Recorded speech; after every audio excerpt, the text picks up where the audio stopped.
بتدور أحداث فيلمنا عن كاتبة صماء بكماء بتقرر إنها تعيش في بيت لوحدها وسط الغابة علشان تنعزل عن الناس، لكن ما كانتش تعرف إن في قاتل مقنع هيبقى مستنيها. بيبدأ فيلمنا النهاردة مع واحدة اسمها مادي، وبتكون كاتبة صماء وبكماء وعايشة في بيت لوحدها وسط الغابة علشان تنعزل عن الدوشة اللي في المدينة، وبتبقى بتعمل أكل علشان جارتها هتيجي تتغدى معاها، وبتسيب اللحمة في الفرن وبتروح تنادي على القطة بتاعتها علشان تاكل. وبعدين بتجيلها جارتها سارة اللي بتعرفها انها قرأت اخر كتاب ليها كله وعجبها، وبيتكلموا عن النقط المهمة في الكتاب، ومن اهمها النهاية اللي بتعبر مادي عنها انها احتارت كتير في كتابتها، لان من وهي صغيرة قبل ما تعمل الحادثة اللي بتفقد فيها النطق والسمع كان بيجيلها اصوات في دماغها وبتقولها على نهايات كتير لحد ما بتلاقي هي نهاية مناسبة. وبيقطع كلامهم صوت انذار الحريق لان مادي نسيت اللحمة في الفرن واتحرقت، وبيدخلوا الاتنين بسرعة البيت وسارة بتطلع اللحمة من الفرن، اما مادي بتحاول تقفل الانذار وبتخلعه من الحيطة وبتفكه تماما. وبتتأسف بعدها مادي لسارة بسبب صوت الانذار العالي جدا، وبتعرفها انها بتستخدم النوع ده بالذات علشان بيعمل اضطرابات علشان يقدر يصحيها لو في حريقة حصلت وهي نايمة. وبعدها بيخرجوا الاتنين يقعدوا على الباب، وبتسأل سارة عن القطة، لكن مادي بتعرفها ان قطتها شقية وبتعرف تنجو بحياتها كويس. وبيفضلوا يهزروا، وبتعرض سارة على مادي انها تروح معاها البيت ويجيبوا اكل من بره ويتفرجوا على فيلم مع بعض لحد ما يجي جوزها، بس بتعتذر مادي وبتقول لها انها عندها شغل كتير. وقتها بتقوم سارة وتشكرها على الكتاب اللي اديته لها وبتودعها وبتمشي.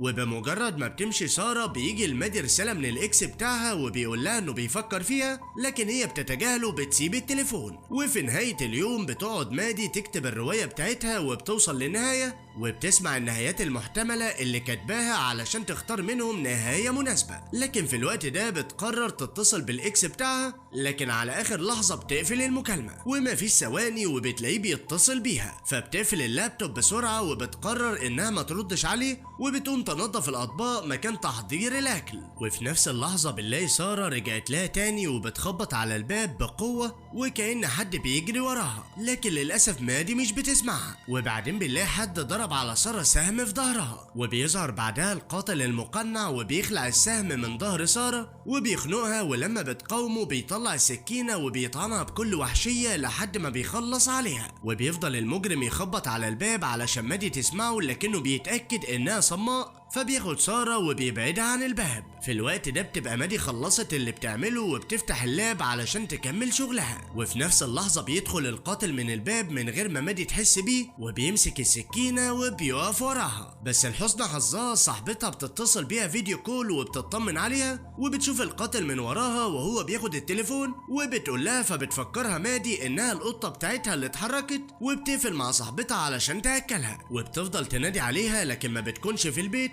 فبتسيب لها الباب مفتوح وبتلبس جاكيت وبتقعد تكمل شغلها. بس بتلاقي صور ليها في نفس اللحظة مبعوثة من تليفونها، وبتطلع على الباب علشان تفهم ايه اللي بيحصل، وبتتصدم لما بتلاقي القاتل ماسك تليفونها وواقف قدام الباب. بتجري بأقصى سرعة علشان تقفل الباب قبل ما يدخل، وبتفضل بص عليه من الشباك، وكمان بتقفل الأبواب من كل الاتجاهات. وبترجع بسرعة تفتح اللابتوب علشان تتصل بالشرطة، لكن القاتل بيقطع النور عن البيت وبتفقد الاتصال بالناس. وبيرجع يقف قدام الشباك وبيطلع السكينة اللي موت بيها سارة وبيهددها ان مصيرها اصبح محتوم، وكمان بيخرم كل الكاوتشات بتاعت عربياتها علشان ما تقدرش تهرب منه. فبتدخل تجيب روج من شنطتها وبتكتب له على ازاز الباب انها عاوزة تشوف وشه، وبتسلط ضوء الكشاف عليه. فبيجي لها القاتل وبيخلع القناع وبيعرفها انه بكده هيفضل مستنيها لحد ما تيأس وتفكر في الموت، وقتها هيدخل يخلص عليها ويبعد عن الباب. وبتكون مادي مصدومة من كلامه وبتقوم تجيب سكينة وبتدخل أوضة وبتحط وراها المكتب وبتقعد على الأرض من الرعب، لكن بيظهر خيال القاتل من الشباك وهو بيخبط بقوة. فبتقوم مادي تبصله وبتشوفه ماسك جثة سارة وبيخبط بإيديها.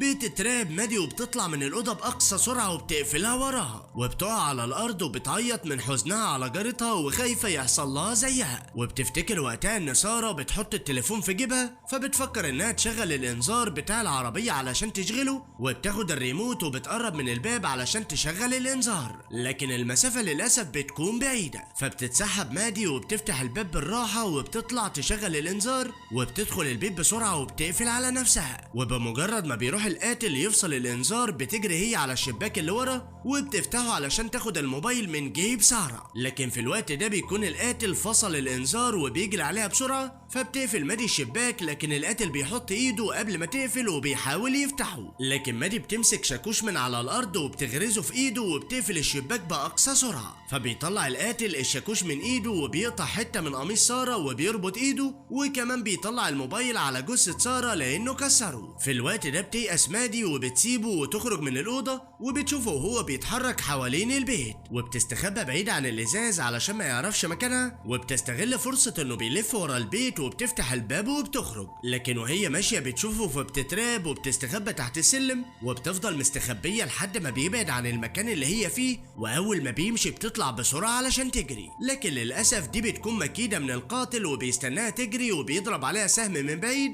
لكن لحسن حظها السهم بيجي في الشجرة، وبيفضل يطاردها لحد ما بتدخل البيت وبتقفل على نفسها، وبيضرب سهم عليها لكن بيجي في الباب. وبعدها بيقرب القاتل من الباب وبياخد السهم وبيعرفها بكده انها مش هتقدر تهرب. لكن مادي بتطلع تراقبه من الأوضة اللي فوق وبتستغل انشغاله وهو بيدور عليها، وبتروح بسرعة تفتح الشباك وبتخرج منه. ولما بتحس بيه بتشغل الكشاف وبتحط ايديها عليه وبترميه بعيد في الغابة علشان تلهيه، وبتنام على سطح البيت علشان ما يشوفهاش. وبمجرد ما بيروح على الضوء بتاع الكشاف بتقوم مادي وبتتسحب وبتنزل من على السلم، لكن للأسف بيشوفها القاتل وبيصيبها بسهم في رجليها. وقتها بتطلع مادي من الألم وبتبص عليه علشان تعرف مكانه، بس بتلاقيه بيصوب بالسهم عليها، لكن بكل مرونة بتقدر تتفادى السهم ده. لكن القاتل بيفكرها ماتت وبيطلع وراها. في الوقت ده مادي بتاخد السلاح اللي بيضرب السهام وبترميه من على السلم، وبتقوم بسرعة تجري في اتجاه الشباك وبتدخل قبل ما القاتل يلحقها. وبعدها بتدخل تطهر الجرح وبتربطه وهي بتتوجع من كتر الألم. ولما بتخلص بتمسك السلاح وبتحاول تركب فيه السهم قدام أنظار القاتل. وفي هذه الأثناء بيجي جوز سارة وبينادي عليها، فبيجري عليه القاتل أكنه شرطي وبيقول له إن في حد طلب الاستغاثة، ولما جه واحد ضخم ضربه على دماغه وهرب. وبيطلب التليفون من جوز سارة وبتكلم فيه على أساس إنه بيطلب الدعم، وبيحط التليفون في جيبه. أما جوز سارة بيركز على الكلام المكتوب على الإزاز وبيتناقش فيه مع القاتل، وبعدها بيطلب التليفون بتاعه. لكن بيكتشف حقيقة القاتل لما بيقع منه الحلق بتاع سارة وهو بيطلع التليفون.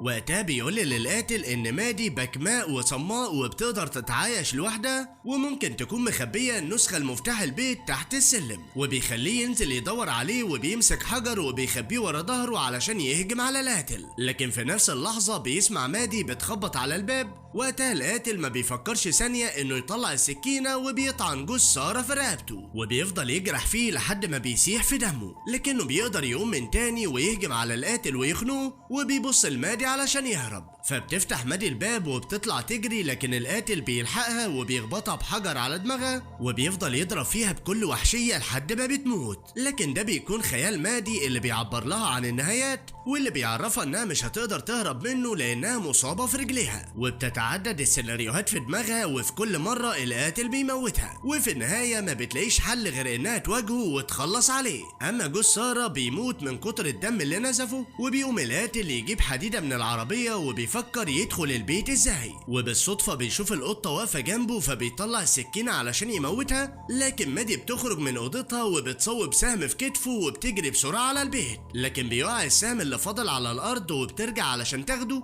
بس القاتل بيقفل الباب على ايديها وبيدوس عليها برجله بيكسرها لها، وبيمسك السهم اللي كانت عاوزاه وبيكسره قدامها. وبتقوم مادي تقف قدامه وبتكتب له بالدم على الازاز انها بتتحداه انه يخلص عليها. فبيتعصب القاتل جدا وبيروح يجيب الحديدة من العربية، وفي الوقت اللي بيحاول القاتل يكسر ازاز الباب بتكون هي كتبت نهاية قصتها وتحتها مواصفات القاتل بالتفصيل، وبعدها بتدخل أوضة وبتقفل على نفسها ومستنياه يدخل، وفي لحظة عينيها بتزغلل ومش بتشوف كويس. وقتها بيكون القاتل دخل بس من وراها وبيفضل يتكلم لأنه عارف إنها مش هتسمعه، لكن مادي بتحس بهوا وهو بيضحك وبتعرف إنه وراها، وبتتفادى ضربة السكينة بتاعته وبتغرز السكينة اللي معاها في رجله وبتخرج من الأوضة، وبتروح علشان تجيب الساطور من المطبخ لكن بتقع على الأرض من كتر الألم. أما القاتل فبيطلع وراها ولسه هيهجم عليها، بتمسك مادي مبيد حشرات وبترشه في عينه، وبتقوم بسرعة تشغل الإنذار بتاع الحريق